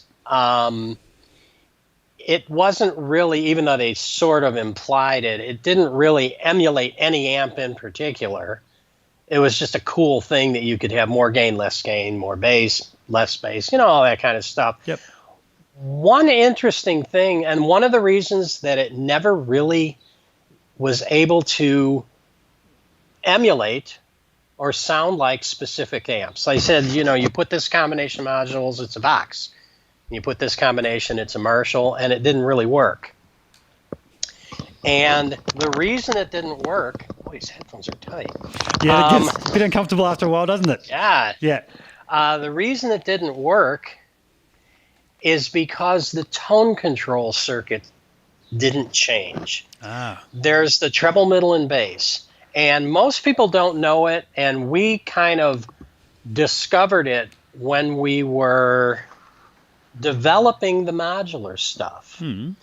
One of the things we found was simplified. If you don't have the tone control circuit, it's 3 pots and 4 parts. It's like 7 parts total. If you don't have that circuit, you can't have that amp. In other words, if you're trying to make something sound like a Vox and it's got Fender tone controls in it, just that combination of a few parts, you can't do it. And when we were developing the modular stuff, we found that is the most important thing to getting in the right direction to sound a certain way. Like everybody plays the Vox module and goes, wow, it's amazing. It's almost like my Vox AC30. Uh-huh. And in fact, what that is basically kind of a JCM 800 preamp with Vox tone controls. Okay. Wow. Nothing to do with Vox other than the tone controls. Yep. So that's one of the things the Seymour Duncan amp didn't do. It had tone controls that just kind of whatever they did. So you couldn't really make it sound like different brands of amps. So, no, it wasn't really the same, but those were pretty cool too. Sure. Bruce, your mic has just fallen down as rubbing on your collar. I was just wondering where that sound was coming from, but that's exactly what it was right there. Okay. Now, it's funny that you bring... that's much better. It's funny that you bring that up because, as I said, I've got the little tweaker behind me there, and you can switch between different tone stacks on that, right? So... Yeah, that's what it's doing. Mm-hmm. It's switching between Fender, Marshall, and Vox, or pretty close. That mic's just fallen down again, mate. Did it really? Yeah. That's better. Yeah, that's it. Okay, that's it. I won't move. Yeah. The mic doesn't adjust. How annoying. My camera did run out of battery, but you know what? My new laptop is just as good. I might not even bother with the Did you DSLR. switch? I did. I don't know if you saw me I can't. do I this didn't over see here any. before. Yeah. No, you're actually seeing my laptop, not the DSLR that I was using, but it's much better. So I've still got a couple more questions here. Sure. Bruce, you legend. What's next for ya? Now we've already said that. Now the ya makes me think that must be another Aussie. There you go, mate. They must have dropped in because I did ask you what you're up to. Now ask Bruce, is it safe to change a preamp in the RM4 while it's on, or does it need to be turned off before you switch one? Before you swap one? Well, you can do it. I've never heard of any. It is something we tested because we knew people would do it, whether it's an M4 or an RM4 or whatever. Two things can happen. One, it can make a really loud pop, which sucks if you pull a module in and out while it's on. Yeah. And sometimes it will lock up the MIDI. So you put in your new module and it won't switch channels. But the nuisance is that the power switch is on the back. We should have put the switch on the front, but there's no room and we just didn't even think of it. Yeah. But we did test that 1,000 times. Yep. Pulling modules in and out 2 at a time, doing everything abusive we could do. Yep. And the M4, the Egnater M4, which is our version of the RM4, we never had a failure or anything other than the MIDI would lock up once in a while. Okay. I'm going to say it's not a great idea because you are pulling the thing in and out with high voltage and all that kind of stuff. So, yeah, it's not a great thing to do. If you can avoid it, do it. If it's just an impossible thing to avoid, well, go ahead. But if something goes wrong, don't call me. Sure. Does that make sense? Absolutely. Okay. Someone had said that they just enjoyed listening to Bruce, which is great. Mark Day says, just wanted to say hi. Bruce, good to see you. Yeah. Mark Day, I just want to say hi, man. I was familiar with your videos years ago, Mark, so I just want to say hi to you, man. Okay. Although I don't know you personally. About Mark. Yeah, tell us about Mark. Let me tell you what you know about Mark. Sure. Mark lives way up in Canada somewhere. Oh, okay. Some little town, 400 miles away up in Canada. We're in Michigan. Yep. So we're right at the border of Canada. If you keep going north out of Michigan, you go into Canada, and then you just go forever, and Canada's a big place. He lives way up there somewhere. He took the very first class where all we did was build an amp. We didn't do the 2 days of teaching and all that stuff. There's just a bunch of dudes making amps, it works, and you go home. So he was in the very first class, and he built his stuff, and he was real talented. He didn't know anything about amps at the time. Now he's like, product specialist at Fractal. But he didn't know anything about amps back then or electronics or anything. And he built it, and it was like, are you sure you've never done this before? He's just one of those guys that everything he does well, even if he doesn't know how to do it. Yep. So he made his amp, and he left probably about 8 o'clock that night, 8 o'clock. This was 12 years ago, so I don't remember exactly. But he left, And the next morning, and he lives 10 hours away or 8 hours away. Yep. The next morning, there he is at home with making video. He had videos done of his amp that he had just built. Wow. It's like, wait a minute, how did you had to drive home? How did you do this? And he'd already driven there the day before. You know, it was like an 80-hour day for him. Yep. And so I called him or whatever. We talked. I said, how did you do that? And he said he was so geeked up and excited about having just built this amp. And he said, I had a hotel room. Said, I couldn't sleep. I just got in my car and drove home. Wow. Like all night he drove after he'd been there for 8 hours during the day building this amp. So that was the mark day. And those videos you see of him with his Egnater amp were the one he built in the class. Then he modified them after and stuff like that. So, Okay. but yeah, that's my Mark Day story. Wow. Okay. So I think I'm thinking of the same guy. I'm thinking of back to the Tone Merchant days in LA, and I always thought that he was based in LA. Okay, what else we got here? We've got Maxwell Bowerly. Thanks, Bruce, for sharing your knowledge so readily on Facebook groups. Drew Barry's. Hey, Drew. Hi, Bruce. And this is like really small. I'm going to get in closer.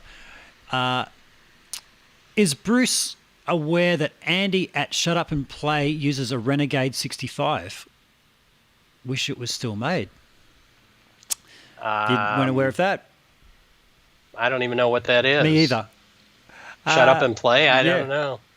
But cool. Yeah. Shame about the Detroits. They looked so cool that I really wanted one. From Ryan. Somebody saying AOL. Yeah. That's the thing about when people use email addresses that are locked in with a provider. You're locked in. Yeah. Bruce, do you do your own PCB layouts, and on which EDA platform? I do. I have for probably 20 years. Eagle is the one I use. Okay. That's a popular one, and that's what I do. Nice. Yeah. Doug DeJong. Hey, Doug. How you doing, buddy?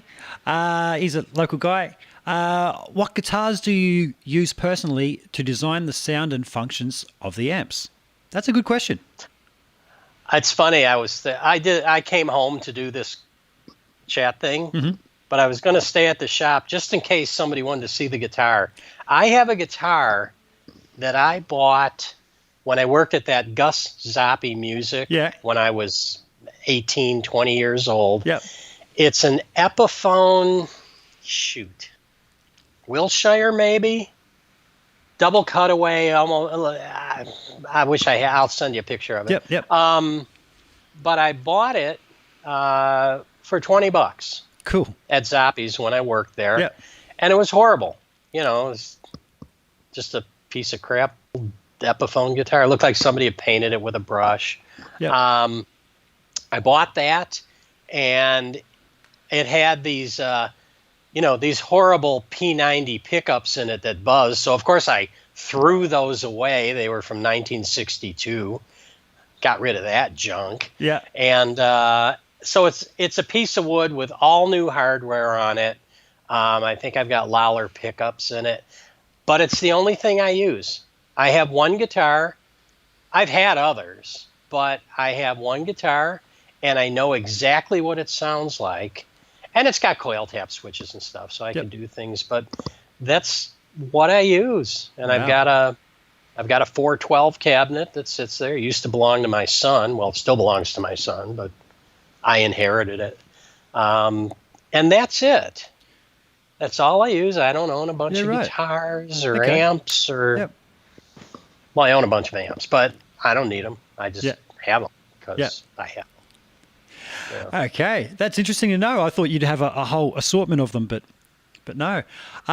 What else have we got here? Bruce, would you want to make a 50-watt power amp that is sized to fit on modern pedal boards? Hey, that's a very good question, because pedal board amps seem to be a bit of a thing these days. Yeah. Well, there are some out there, obviously. Seymour Duncan makes a really good one. And not Rocktron. ISP is another one. I don't know if you guys are familiar with them. Yep. They make the decimator So pedal there too, are, right? yeah. So there is stuff available. They're all Class D digital amps. That's the only way you can get that much power out of a little box the size of a pedal. To answer the question, not likely. No? There's stuff out there that already does it, and I don't know, why would I make something that I can't necessarily improve on what they've done? Mm-hmm. So I'm going to say no on that one. Yeah, yeah. I'm not sure if I think they're referencing just a power amp, but there's a great thing out. I've mentioned it a few times to people, the Blue Guitar Amp 1, which is a floor amp. That's really cool. I've played that a couple of times, and it's like having a 4-channel Marshall on the floor, and it seems to be the way people have been using their fractals and things, but how about a power amp as well to drive some cabs? Yeah. What else have we got here? Bruce, have you repaired ADA MP1 preamps before? What can you say about them? I've got one right there. Boy, last time I saw one of those was, I don't know, 40 years ago. Everything is when they were new. Yeah. You know. So no, I haven't seen one in decades. Just like the Marshall preamp, I haven't seen the JMP. I don't know if you have a JMP there. Yeah, right there. I haven't seen either one of those in a long, long time. Strangely enough, but you know, no. the ADA all through the 90s was my jam. I went from playing. Somebody asked me this yesterday. My first ever amp was a PV Studio Pro 112, tiny little thing. I'm talking when I was 13 years old, 14 years old. And then I went straight from that into an ADA MP1, and I thought it sounded great at the time. I scored that one not that long ago, thinking, I might start using this because, as I said, the Synergy dealers here is 2,000 kilometers away, so I can't get one without actually playing it first. So I was going to go back to using that, and when I did fire it up, it just did not have what I look for now. Just that whole touch responsiveness and being able to ride the volume knob. And to my ears, it's just a scratchy sound now. It just the romance is gone. It totally has. Yeah. What else we got here? Bruce, could you please explain the switch behind the transformer on the Vengeance and the Armageddon? There is very, very little info in the manual. Just wondering what you intended it to be used for. Thanks. Well, the goal was have it appear to do nothing. What it is, because those amps are pretty darn high gain, we had, and this comes and goes over the years, but it became almost impossible to find non-microphonic tubes 5 years ago. Everything you got was microphonic. And what that is, I came up with a really cool little high voltage FET Mosfet tube replacement circuit. And that's what you're switching between, is only on the overdrive channel. It switches between the input tube, or the tube input for the overdrive, or channels 2 and 3, and the solid state input circuit. So it's not the overdrive part of it, it's just the first gain that your guitar goes into. And they are so close. I defy anyone to really hear a difference. And if you do, it's like, okay, tell me which is which. So that's why we didn't mark it. But if you have a microphonic tube and you flip the switch, you've taken the tube out of the picture. Nice. So we actually shipped it back then in the solid state setting, so we didn't have trouble with microphonic tubes. And in fact, that same input circuit is in the tweaker and something else. I can't remember where else I used it. And it's so funny because people say, the tweaker takes pedals great, whatever that means. And it's not even a tube at the input. but it emulates it. It's so close that you can't tell the difference. You said about the tweaker taking pedals well, and I said I played in a Queen tribute show. The chap that builds a lot of Brian May's gear is Greg Fryer in Sydney over here in Australia, and he would send me prototypes of the treble boosters that Brian was using before he'd send them to Brian. And man, that Egnater tweaker with a Brian May treble booster in front of it, holy... Yeah, like off the shelf, that is not a metal amp. You couldn't do the chugga thing. Yeah, it's not made for that. It doesn't have that tight low end. Put a treble booster in front of it. Ooh, yeah, okay. Yeah. Cool. Yeah. I'd surprise, and just the touch sensitivity of the volume of wind it back and there it is. There's my clean. Yeah, love it. Cool. What else we got here? There's a lot of kudos coming your way there, mate, from people.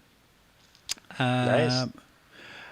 Okay, Bruce, what was, and forgive me, folks, the comments thing is really small over here, so I'm trying to look through my multifocals down my nose. What was the BOM cost of the Armageddon front paddle?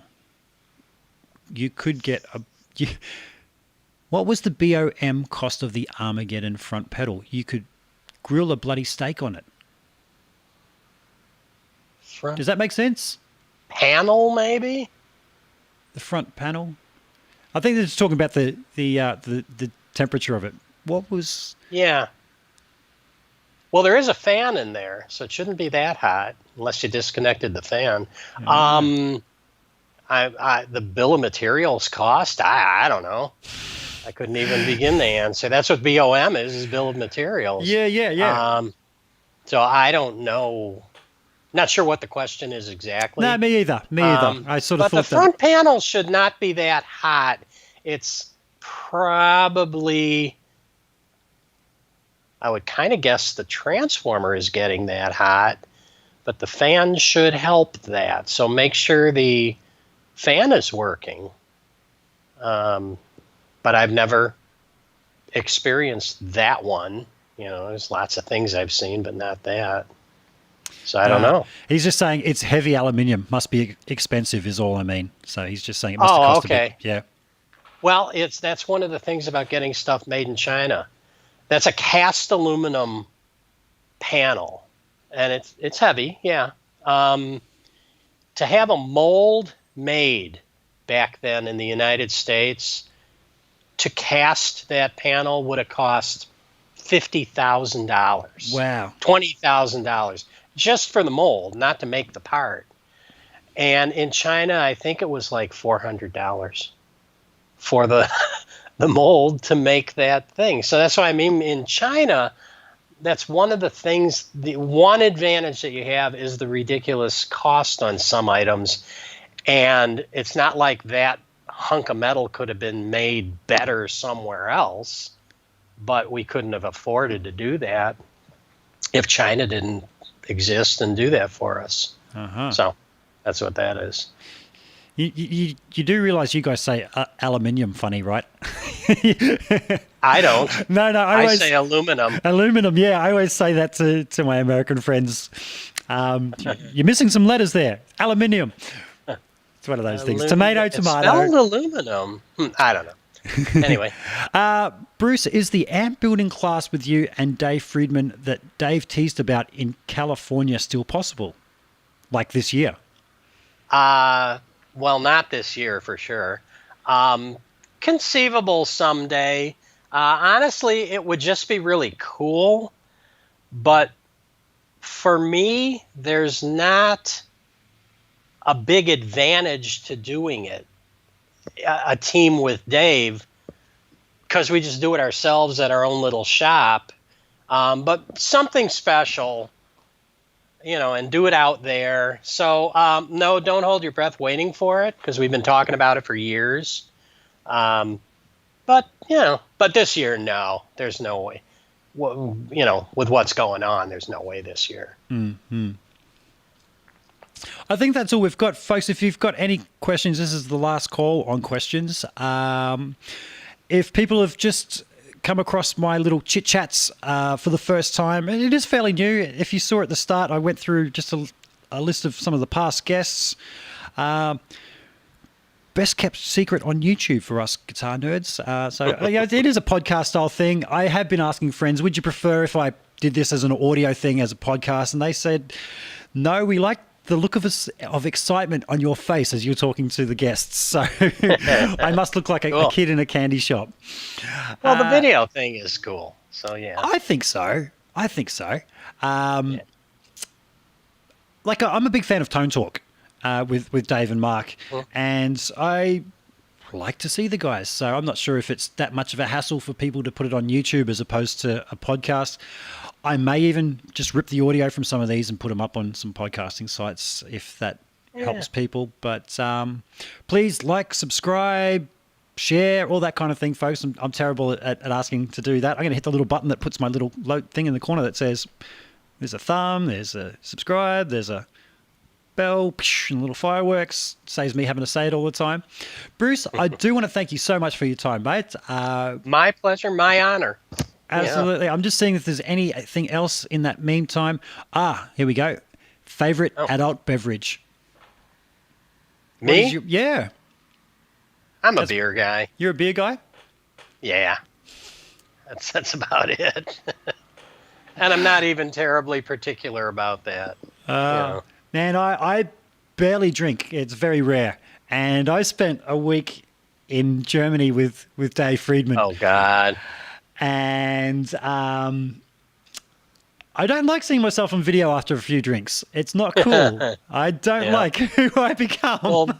Well, they have beer in the vending machines in Germany. I remember seeing that. Yeah. Like, we call it pop. I don't know what soda. Yep. There's a machine. It's got Coke, Pepsi, and some other stuff, and a couple kinds of beer, all in the vending machines in the hotel lobby. It was very strange. Japan's like that as well, and it's everywhere. And the kids don't just go and drink beer. They're like, I wouldn't do that. They're all very well behaved. It's quite funny to see.